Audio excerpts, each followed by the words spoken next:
እንኳን አብሮ ኖሮ ይቅርና የልጅ ፊት አንዴ እንኳን ያዩት ያባባ ያቅት የለም እንዴ ላፍታ እንኳን ችሎ የኔ ልብስ ብሰጥ ቅር ይላል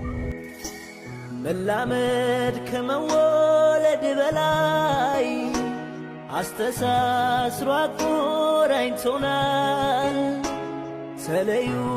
ማለት በድንገት ኧረ እንዴት ይሆናል እንኳን አብሮ ኖሮ ይቅርና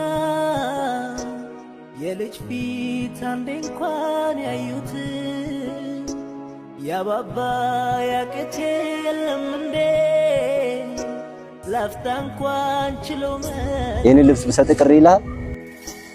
መላመድ ከመወለድ በላይ አስተሳስሮ አቆራኝቶናል ተለዩ ማለት በድንገት ኧረ